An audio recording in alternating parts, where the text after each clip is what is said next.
Hello and welcome students to WRT/EGL614, Special Topics in Composition and Writing. The specific title is World Rhetorics. I'm not really good at talking to a video camera in isolation like this, but at the cost of sounding a little awkward, I'm not awkward in person, I really wanted to create a quick welcome note that includes a navigation of the course website so I could show you how the course site is designed, especially to tell you what is where, how it is organized, how things are aligned. I love to thoughtfully, purposefully design both the curricula that I teach and the course sites that enhance the teaching, the learning of the students, especially in online education. That becomes extremely important because students rely heavily on the design and delivery of the course through this mediation of online technology. The course is a thematic survey that leans on pedagogical and issues exploration of a few rhetorical traditions from around the world. My objective in designing this course and teaching this course has been to try to add to the course diversity of students at Stony Brook, as well as their professional skills diversity, because I envision this course being useful for students to add global, transnational, cross-cultural perspectives, whether they are taking the course as part of the certificate in the teaching of writing, or to enhance their knowledge of cross-cultural, transnational issues, especially around rhetoric and communication. As I look forward to working with you this semester, I also wanted to highlight some of the things by showing you the syllabus, especially focusing on the required work and how you could be efficient and effective and strategic so you don't spend too much of your time. In particular, as we look at the course, I'll focus on how I align things between content and task and learning outcomes. Let us begin by looking at the course site. I like to design course sites thinking about 4 or 5 different components and segment them by those components. The first is what I call information, including this video message that I'll be posting here later on. And then the course schedule. When there are new announcements, I'll be posting them at the top. And if it is older, I will be putting it below the course schedule so you can go look at them if you need, but only something important will remain here. The second segment of a course site as I design, I call it interactive tools or interaction space. In the case of this class, we will try to have some group meetings that are optional on Tuesdays and Thursdays. And after I conduct early course poll, course survey, if this turns out to be not a good time for more than a few of you, I'll be updating that time and you'll see that information here. The other aspect of interaction in this course is one-on-one meeting appointments with students. You'll get to see more of that here. And so let me skip forward.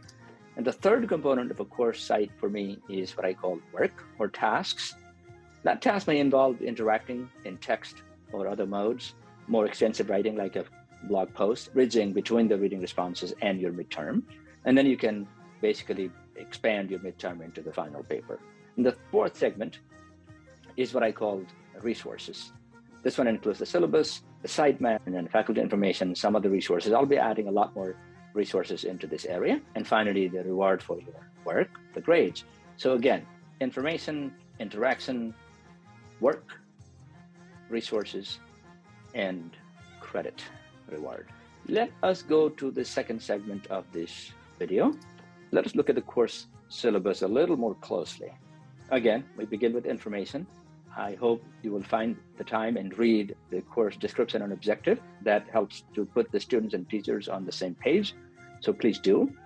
In terms of coursework, you will post a quick reading response, not every week, but 10 times out of 14 weeks. So choose which weeks you're going to do.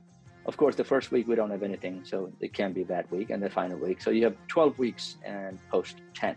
If it turns out to be too much, we can adjust. But I am thinking that if there is something to do, such as to take notes while you read, your reading becomes a little more engaged. And that was my intention, not to give you busy work. And then after writing 3 or 4 responses, you could post a monthly blog post. And I'm hoping that if you publish it as a blog post that is accessible to the general public, I'll help you to improve it. And hopefully you can add that as a line on your CV, as an informal publication. Then there is the standard midterm and the standard seminar paper. Participation credit is counted in terms of discussion forums and individual meetings with me. This one is with your peers and this one is with me. And then there's some important notes here. Then the regular stuff. we will be using Google Docs so that we can exchange feedback among students as well as with faculty. And then I'll be maybe posting a few video lectures along the way, but let's see how our weekly optional group discussions go. And there's a note about how to stay engaged in an online course. This course was actually designed after a piloting of a student-centered, completely independent asynchronous course before the pandemic. It frankly turned out to be a disaster because students were waiting for the end of the month or end of the week and deadlines and trying to scramble at the last moment, and it didn't work well. Not in this course, but in another one. We got a small grant from New York State, and we're experimenting how well students could do independently without their teacher. So I scaled it back and made meeting with the instructor and options for staying engaged more feasible, more possible for students. I am really looking forward to working with you. This is one of my favorite courses because I've written about the issues and love to discuss these issues with students and colleagues.